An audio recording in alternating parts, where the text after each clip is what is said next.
지난 8월 13일 날 말레이시아에서 출발을 해서 인천공항에 도착 예정이었었던 비행기가 있었습니다. 인천공항에 도착했다라는 기장의 안내 방송이 나왔고 승객들이 내리려고 준비를 하고 있었습니다. 그런데 승객들이 창밖을 보고 놀라게 됩니다. 도착한 공항이 인천공항이 아니라 김포공항이었기 때문이었습니다. 아니 분명 인천공항에 도착했다라고 말했는데 승객들이 창밖을 직접 확인해 보니까 이 김포공항이었으니 사람들이 얼마나 놀랐겠습니까? 승무원조차도 그걸 모르고 있어서 어리둥절했었습니다. 나중 설명하기를 연료가 부족해서 급유를 위하여 이 김포공항에 회항을 한 것이었습니다.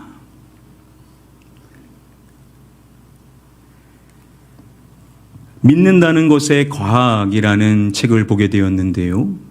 그 책을 보니까 이러한 내용이 나옵니다. 우리는 많은 믿음 속에서 하루하루 살아간다.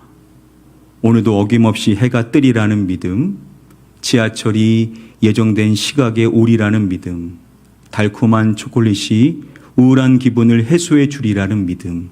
이렇듯 믿음은 우리의 삶의 밑바탕에 자리한다. 우리가 인지하지 못할지는 모르지만 우리는 많은 믿음 속에서 매일을 살아간다라는 것이죠. 여기서 제시하는 것 외에도 얼마나 많은 것들이 사실은 믿음과 연관되어 있겠냐라는 것이죠. 여러분, 비행기를 타는 것도 결국은 믿음이 있기 때문이 아니겠습니까? 만약에 그 비행기에 대한 믿음이 없다라고 한다면 어떻게 그 비행기에 자신의 몸을 실을 수가 있겠습니까? 이렇듯 믿음이라는 것은 우리의 삶의 이 밑바탕에 자리되어져 있다라는 것이죠.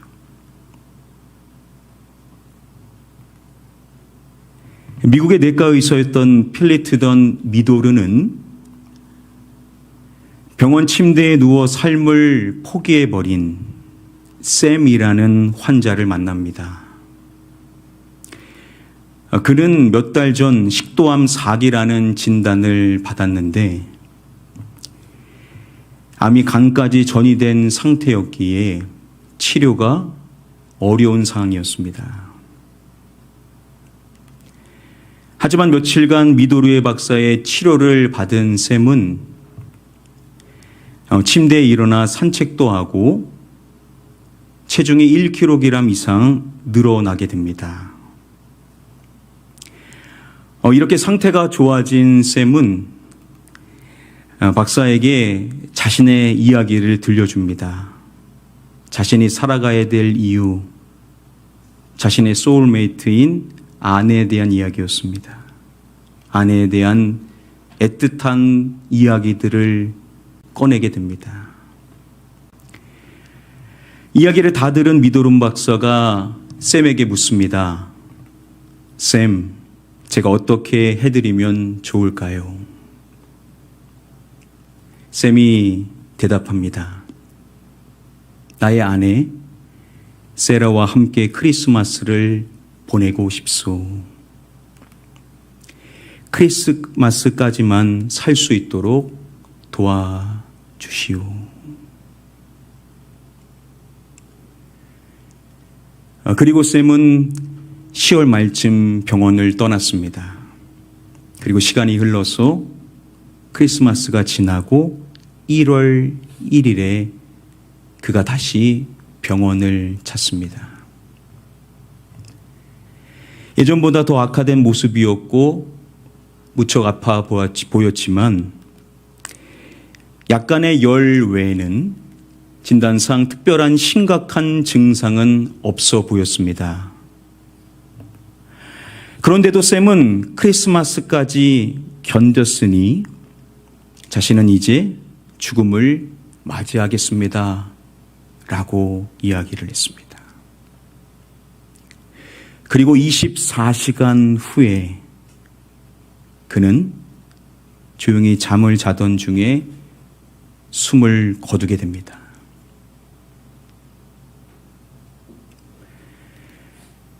하지만 미도로 박사를 충격받게 한 것은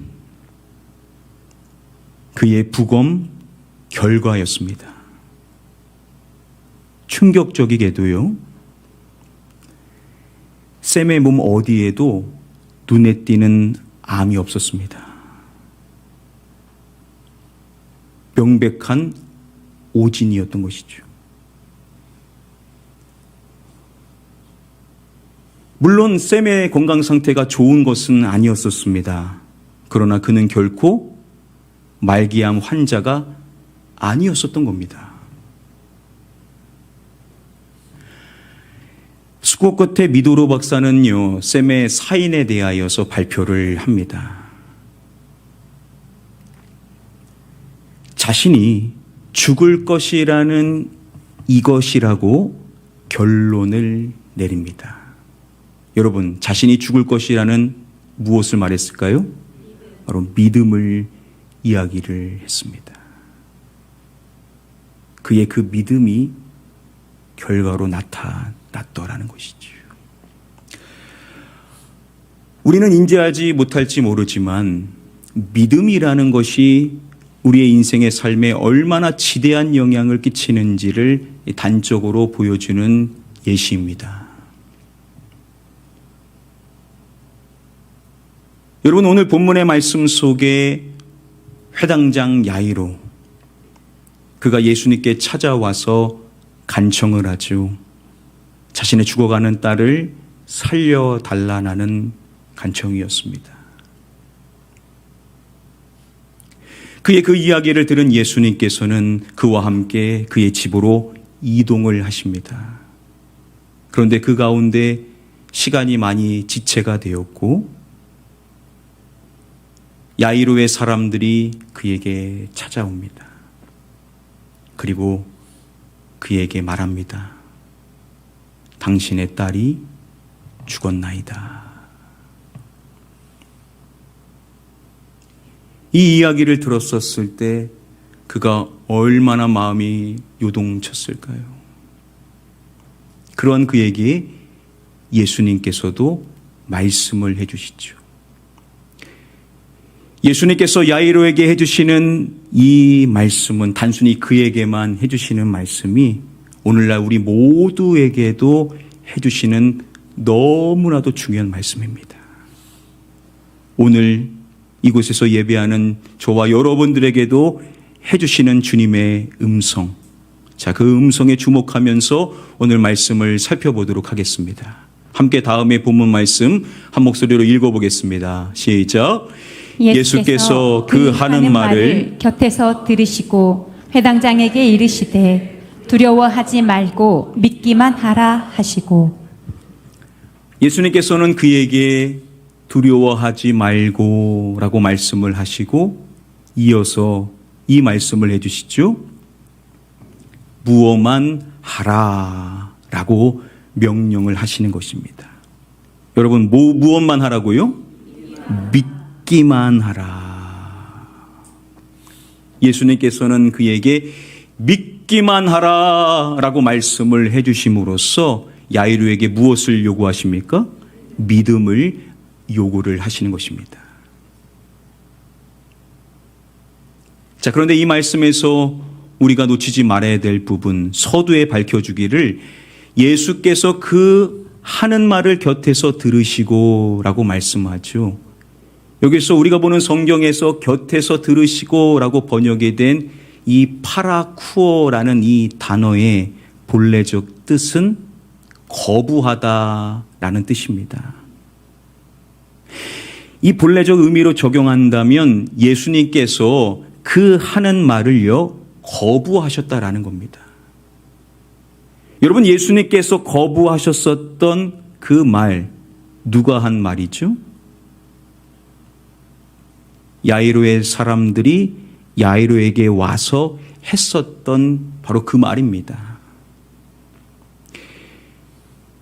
여러분, 그들이 와서 야이로에게 말할 때 당신의 딸이 죽었나이다 라는 이 말만 하고 끝내지를 않죠. 그들이 이어서 말을 이어가는데 그들은 이런 식으로도 이야기를 할 수가 있었을 것입니다. 이제 그만 돌아가시죠. 이제 끝났습니다. 장례를 치러야 될 거 아닙니까? 이제 가셔야 됩니다. 이렇게도 이야기를 할 수가 있었을 것입니다. 자, 그런데 그들은 이런 식으로 말을 하지를 않죠. 그 내용을 살펴보면 그들이 야이로에게 당신의 딸이 죽었나이다 라고 하고 이어서 말하는 것입니다. 어찌하여 누구를 더 괴롭게 하나이까? 자, 그들이 어찌하여 누구를 말하죠? 바로 선생이라는 단어를 씁니다. 자, 그들이 칭하는 선생, 누구를 말하는 것입니까? 바로 예수님에 대하여서 말하는 겁니다. 그들이 야이로에게 직접적으로 야이로에 대한 이야기를 하는 것이 아니라 예수님에 대한 이야기를 그들은 한 것입니다. 어찌하여 예수님을 더 괴롭게 하냐라는 것입니다.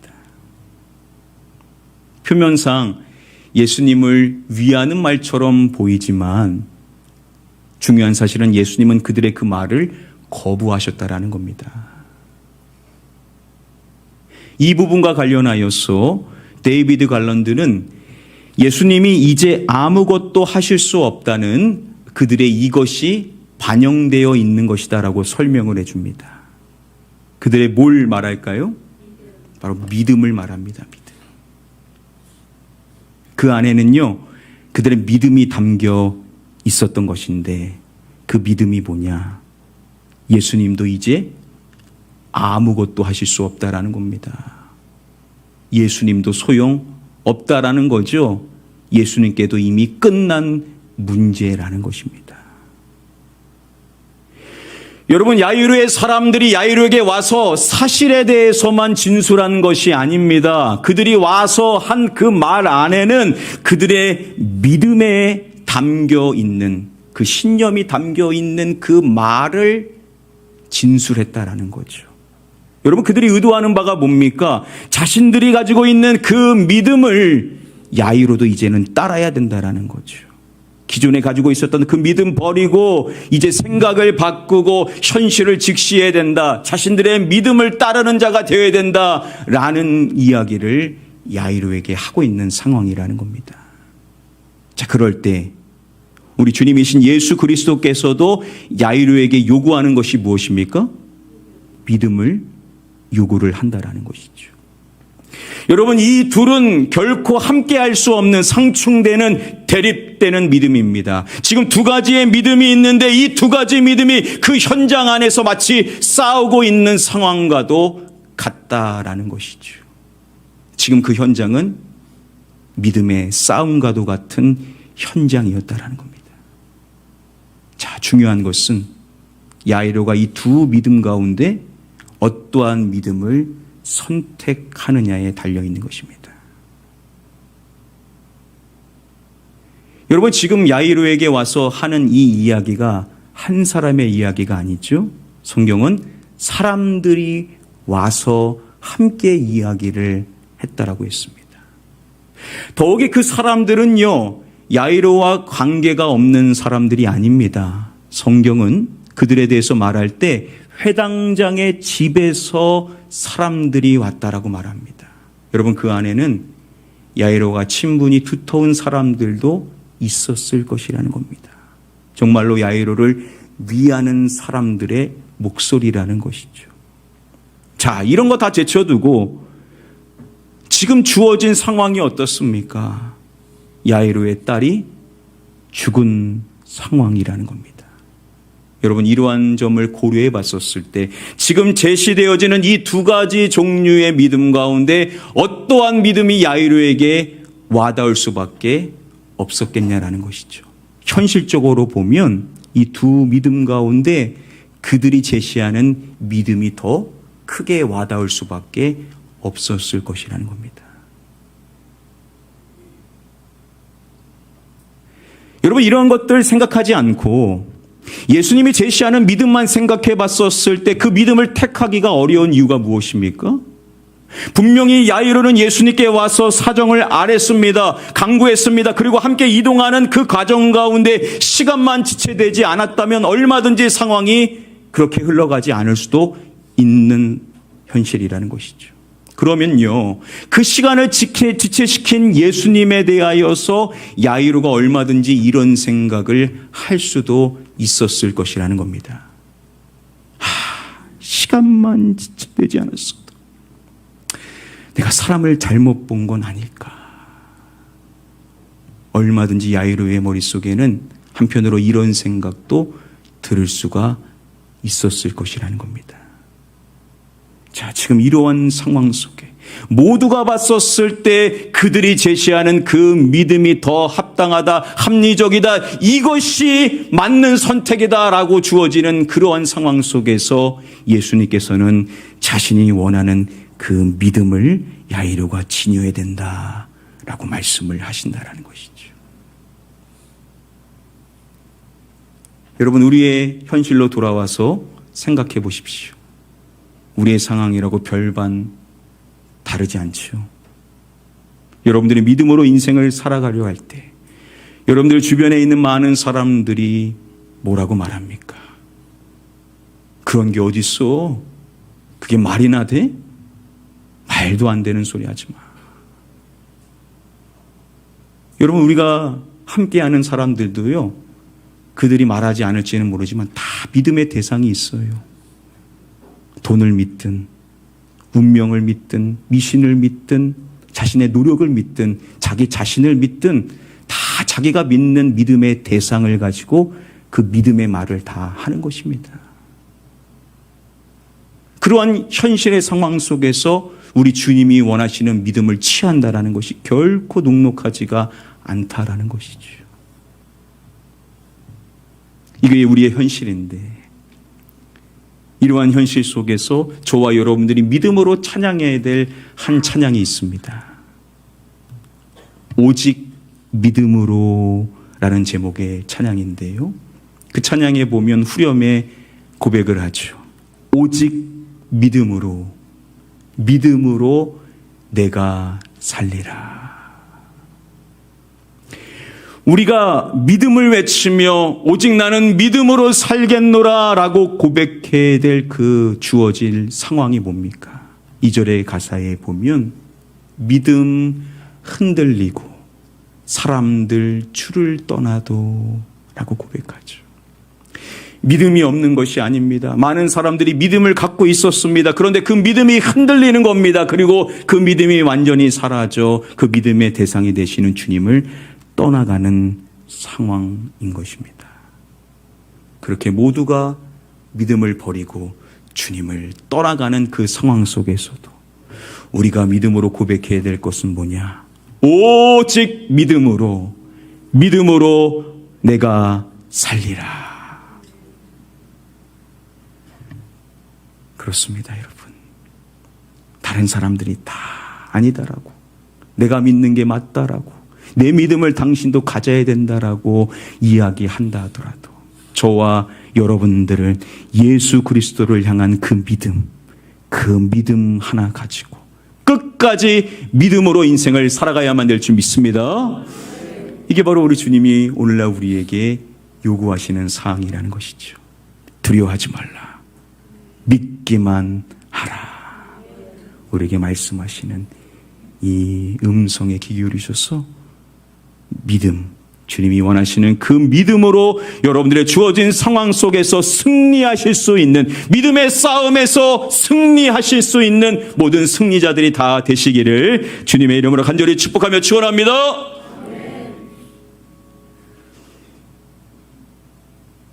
여러분, 그렇다면 예수님께서 야이로에게 요구하시는 그 믿음이라는 것은 과연 어떠한 믿음일까요? 과연 그 믿음의 내용은 과연 무엇인가? 우리가 말씀을 통하여 추적해 볼 필요성이 있을 것입니다.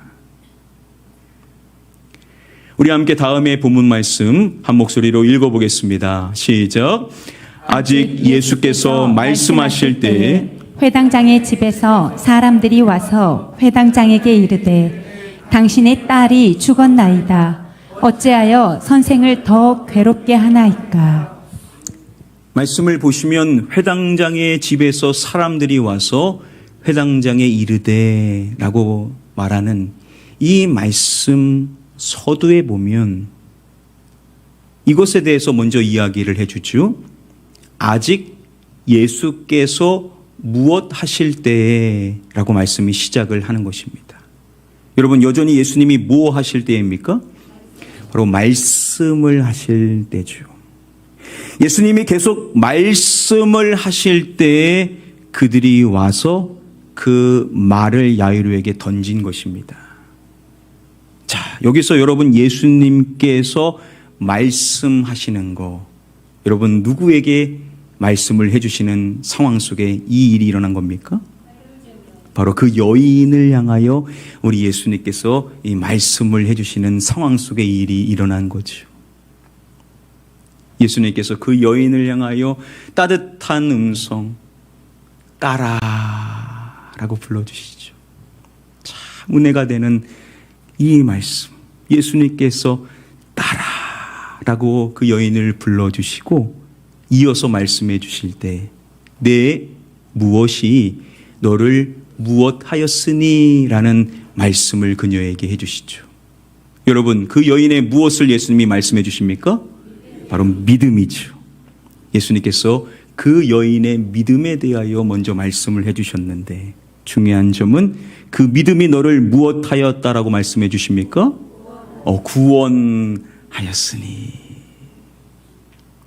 예수님께서 먼저 그 여인이 지녔었던 그 믿음을 말씀해 주셨는데 바로 그 여인이 지닌 그 믿음이 그녀를 구원하여 주셨다라는 말씀을 해 주신 것입니다.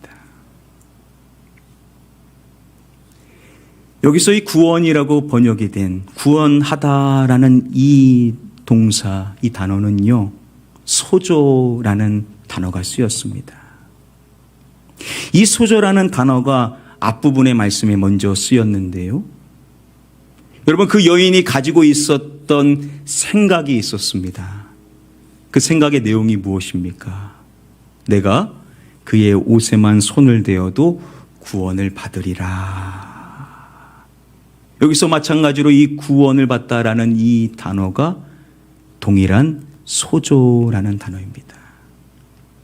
그 여인은 예수님께로부터 소조, 구원받는 것에 대한 생각, 그 믿음의 생각을 갖고 있었던 것이지요. 자, 그런데 이 소조라는 단어가 5장에서 여기서 처음 쓰인 것이 아니라 이미 앞부분의 말씀에서 이 동일한 단어가 쓰였습니다. 최초 회당장 야이로가 예수님께 와서 간청을 하죠. 그가 간청하는 내용, 다음의 말씀도 우리 함께 읽어보도록 하겠습니다. 시작. 간곡히 구하여 이르되 내 어린 딸이 죽게 되었사오니 오셔서 그 위에 손을 얹으사 그로 구원을 받아 살게 하소서 하거늘. 여러분, 야이로가 예수님께 말할 때 오셔서 그 위에 손을 얹으사라고 하고 이어서 말하기를 그로 무엇을 받아 살게 하소서라고 말하죠. 그로 무엇을 받아요? 바로 구원을 받아. 그로 구원을 받아 살게 하소서라고 야이로가 이야기를 한 것인데 여기서 이 구원을 받다라는 이 단어가 동일한 소조라는 단어입니다. 여러분, 왜 야이로가 예수님께 왔었던 겁니까?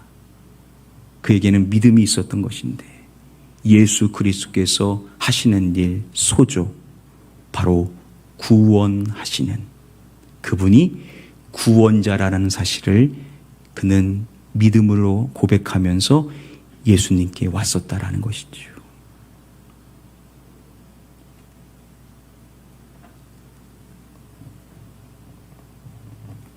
미국의 저명한 생물학자였었던 커트 리히터가 발표를 해서 잘 알려진 유명한 실험이 있습니다. 1950년대에 이루어진 실험인데요. 생쥐들을 물병에 담아 헤엄치게 하는 실험이었습니다. 먼저 사람들의 손에 의하여 길러진 쥐들을 넣었었을 때 적게는 40시간, 많게는 60시간 동안이나 쥐들이 헤엄을 쳤습니다. 하지만 야생 쥐들을 포악해서 물병에 담았었을 때는요, 전혀 다른 결과가 나타났습니다. 여러분, 야생쥐들은 얼마나 버틸 수가 있었을까요? 얼핏 생각했을 때 야생쥐가 생존 본능이 더 강하고 더 혹독한 환경에서 자라고 있으니 더 잘 살아남을 것이다 라는 예측이 앞서게 되었습니다.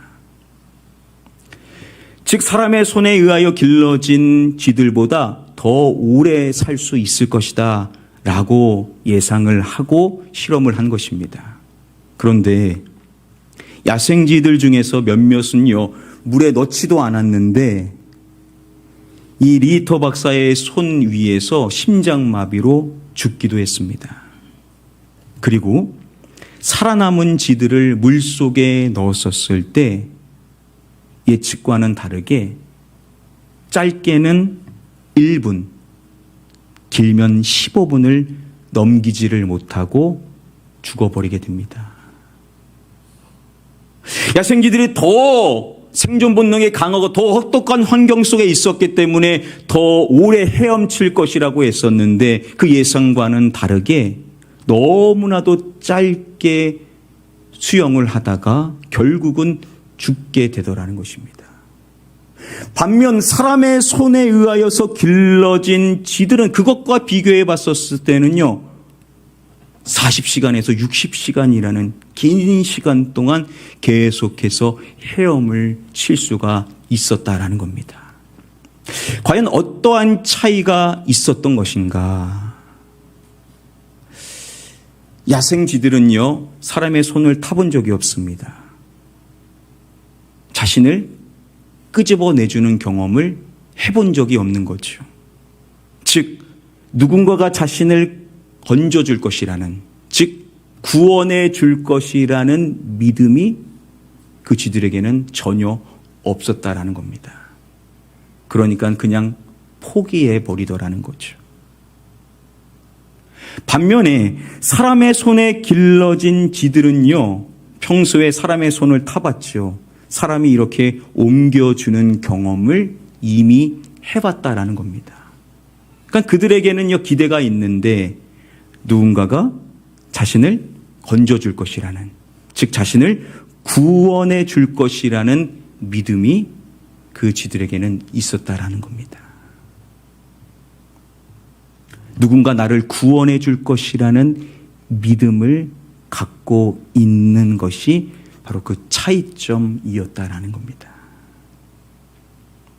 그러면서 그는 우리가 살아가는 인생의 삶 속에서도 구원에 대한 믿음을 갖는 것이 얼마나 중요하겠는가라는 이야기를 던집니다.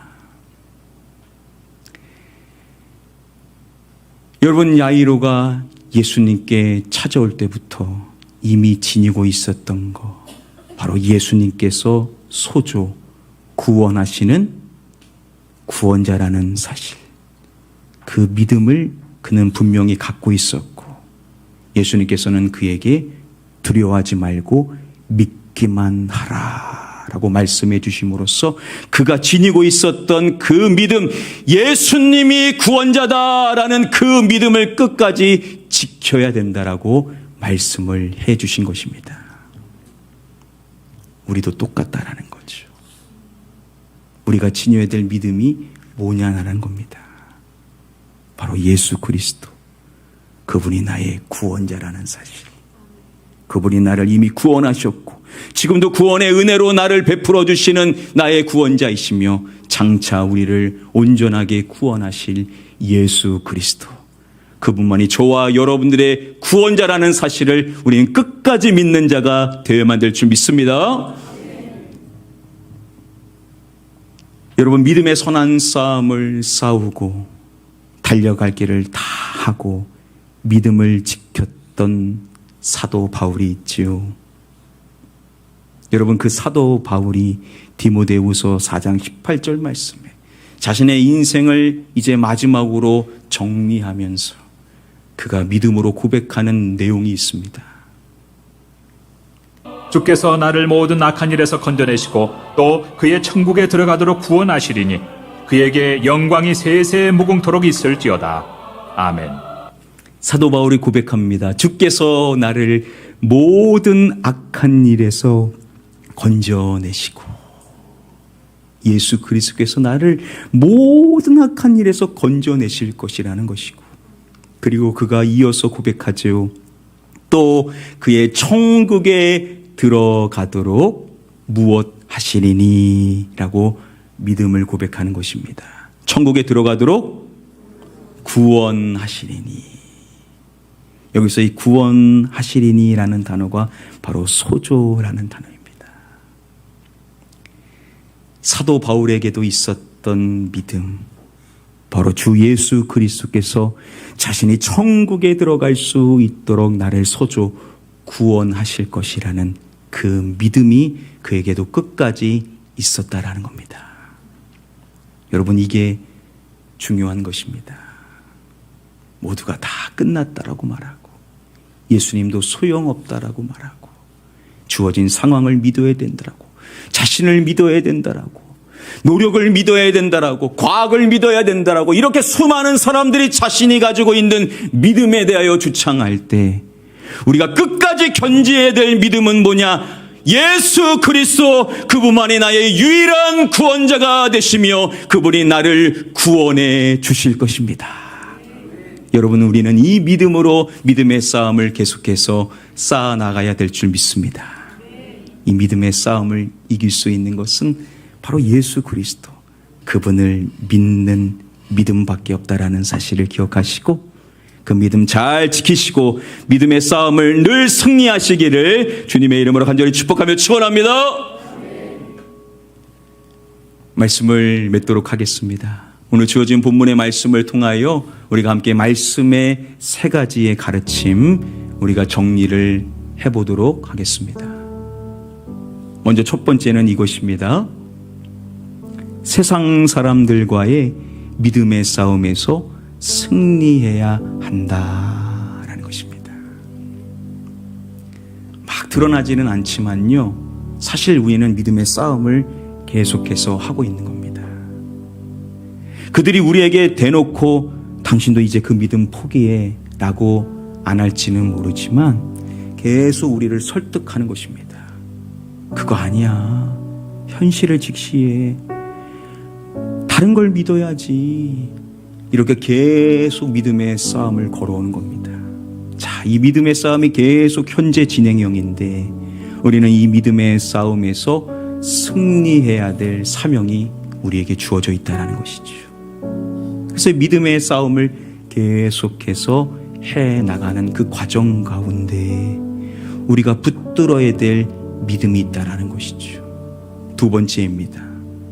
예수 그리스도를 향한 믿음을 끝까지 고수해야 한다라는 것입니다. 우리의 믿음의 대상이 되시는 예수 그리스도, 그분을 믿는 그 믿음, 그 하나만큼은 끝까지 우리가 지켜나가야만 한다라는 것이죠. 성경은 우리에게 말합니다. 말세에 갈수록 예수 그리스도가 다시 오시는 그 상황이 가까워질수록 많은 사람들이 믿음에서 벗어나게 될 것이라고 말합니다. 함께 믿었었는데 안타깝게도 그들이 예수님에 대한 믿음을 버리는 상황이 언젠가 우리에게 연출이 될 것이라는 겁니다. 그랬었을 때 우리 두려워하지 말고 흔들리지 말고 끝까지 예수 그리스도를 향한 그 믿음 지키는 자 되어야만 될 줄 믿습니다. 마지막 세 번째 말씀의 교훈입니다. 구원자 예수 그리스도께서 나를 구원해 주실 것을 믿어야 한다라는 것입니다. 너무나 기초적인 것 같지만 가장 중요한 믿음. 예수 그리스도는 소주 구원하시는 구원자라는 사실이고, 그 구원자 예수 그리스도께서 나를 구원해 주실 것이라는 이 믿음을 우리가 가져야만 한다라는 것이지요. 이미 예수 그리스도께서는 우리를 구원해 주셨고, 심도 구원의 은혜로 우리를 지켜주시고 계시며, 장차 그분의 그 나라에 들어갈 때까지 우리를 계속해서 이끌어 주시는 주님이 최종적으로 우리를 구원해 주실 것이라는 이 믿음, 이 믿음이 너무나도 중요하다라는 것입니다.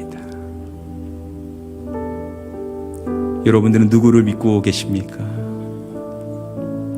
우리의 참된 믿음의 대상 예수 그리스도, 그분만을 우리가 믿어야만 될 줄 믿습니다. 그분이 우리의 구원자시기에 여러분들을 구원해 주실 것입니다. 여러분들을 구원해 주실 것입니다. 여러분들을 구원해 주실 것입니다. 이 구원자 예수 그리스도를 향한 그 믿음 끝까지 지키셔서 믿음의 싸움에서 승리하시는 저와 여러분들 되시기를 주님의 이름으로 간절히 축복하며 축원합니다.